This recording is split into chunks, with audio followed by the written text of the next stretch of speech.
प्रियजनों, मैं आपको यीशु के नाम में अभिवादन करता हूँ। यहाँ इस बेहद सुंदर फूल को देखिए। ये गुलाब की एक बहुत ही विशेष प्रकार है। इसे स्वीडिश गुलाब के नाम से जाना जाता है। इस समय मैं आपसे स्वीडन की इस अत्यंत और सुंदर स्थान से सीधे बात कर रहा हूँ। यहाँ के विशाल समुद्र तट के किनारे अनगिनत रंग बिरंगे फूल पूरी तरह से खिले हुए दिखाई दे रहे हैं। ये विशेष पौधा दिखने में बिल्कुल गुलाब की किसी विशेष प्रकार जैसा प्रतीत होता है और इसकी प्राकृतिक सुंदरता वास्तव में बहुत ही अद्भुत और मनमोहक है। ऐसा लगता है कि यह पौधा किसी भी क्लाइमेट में उग सकता है। ये समुद्र के पानी से पोषण लेकर बढ़ रहा है।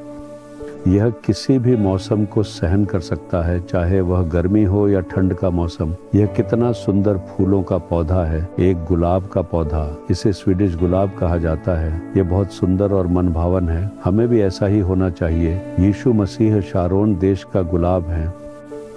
जब हम उनकी ओर देखते हैं तो हमें खुशी और आनंद मिलता है ना। उसी तरह हमें अपने आसपास के लोगों को आनंद देने वाले लोग होना चाहिए।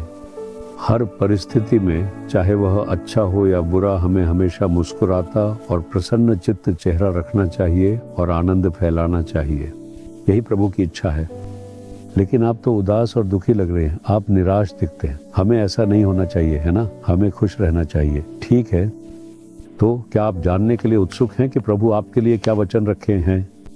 याकूब अध्याय 5 वचन 16। धर्मी जन की प्रार्थना के प्रभाव से बहुत कुछ हो सकता है। क्या हम रोज प्रार्थना कर रहे हैं? हम आइए प्रार्थना करें कार्यक्रम में काफी देर तक प्रार्थना करते हैं। वॉक विद जीसस में हम वचन पर मनन करते हैं और एक छोटी सी प्रार्थना के साथ समाप्त करते हैं। क्या उन प्रार्थनाओं का उत्तर मिलता है? क्या आप उन प्रार्थनाओं का उत्तर देख रहे हैं? क्या आप सोच रहे हैं मैं तो बस हर दिन प्रार्थना कर रहा हूँ, हमें उत्तर तो देखना चाहिए, है ना। हमें अपनी प्रार्थनाओं का परिणाम देखना चाहिए, है ना। क्या आपको लगता है मैं प्रार्थना तो कर रहा हूँ लेकिन कुछ भी होता हुआ नहीं दिखता? देखिए परमेश्वर का वचन क्या कहता है। धर्मी जन की प्रार्थना के प्रभाव से बहुत कुछ हो सकता है।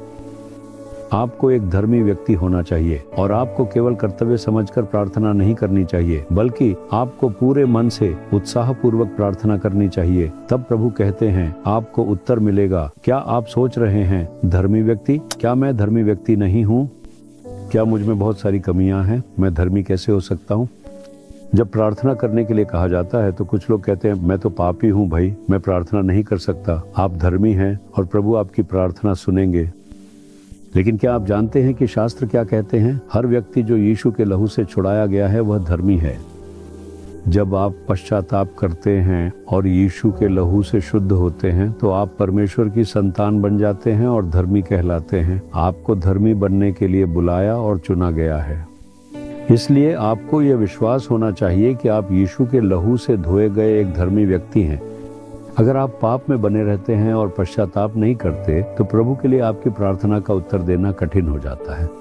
इसलिए सबसे पहले एक धर्मी व्यक्ति बने। उनसे मांगे यीशु मेरे पापों को क्षमा करें और मुझे अपने लहू से धो दें। मुझे आपकी संतान और एक धर्मी व्यक्ति बनने का अनुभव दें। आपको कर्तव्य के रूप में नहीं बल्कि पूरे मन से प्रार्थना करनी चाहिए। हम प्रार्थना करने के आदी हो गए हैं। हम घर से बाहर जाते समय और अंदर आते समय प्रार्थना करते हैं। हम भोजन से पहले प्रार्थना करते हैं, है ना। इसमें कोई गलत बात नहीं है क्योंकि हमें ऐसा करना चाहिए। क्या आपकी प्रार्थना में यीशु को मुख्यता दी जाती है? क्या आप शक्तिशाली और पूरे मन से प्रार्थना करते हैं या फिर केवल कर्तव्य समझकर बिना प्रार्थना विषय को जाने ही प्रार्थना कर लेते हैं? आपको ऐसा नहीं होना चाहिए। अगर आप शक्तिशाली और पूरे मन से प्रार्थना करेंगे तो यह महान परिणाम लाएगी। प्रभु तुरंत ही एक चमत्कार करेंगे। चाहे आप चंगाई, छुटकारा या आशीर्वाद के लिए प्रार्थना करें, पूरे विश्वास के साथ प्रार्थना करें कि आप धर्मी हैं, यीशु मसीह की संतान हैं और प्रभु निश्चित रूप से आपकी प्रार्थनाओं का उत्तर देंगे। अभी भी हो सकता है आपको किसी चीज की जरूरत हो, आपको चंगाई, छुटकारा या आशीर्वाद चाहिए। अब आपने समझ लिया है कि आप एक धर्मी व्यक्ति हैं। सबसे पहले कहें यीशु आपके लहू से मुझे शुद्ध करने और मुझे धर्मी बनाने के लिए धन्यवाद। फिर पूरे मन से प्रार्थना करें। इसे अभी करें। आप उस विषय में चमत्कार होते हुए देखेंगे जिसके लिए आप प्रार्थना करते हैं। यीशु आपके लहू से मुझे शुद्ध करने और मुझे धर्मी बनाने के लिए धन्यवाद। जैसा आपने कहा है मैं इस विषय के लिए पूरे मन से प्रार्थना करता हूँ। मुझे आज ही इस विषय में एक चमत्कार की आवश्यकता है। इसमें छुटकारा, चंगाई और चमत्कार हो। मैं एक अद्भुत परिवर्तन देखना चाहता हूँ। यीशु के नाम में चमत्कार हो जाए। मैं इसे यीशु के नाम में प्राप्त करता हूँ। आमीन, आमीन। Jesus redeem Hindi YouTube channel को सब्सक्राइब करें। सब्सक्राइब बटन पर क्लिक करें और बेल आइकन को भी क्लिक करके हर दिन की नई कार्यक्रमों की जानकारी प्राप्त करें।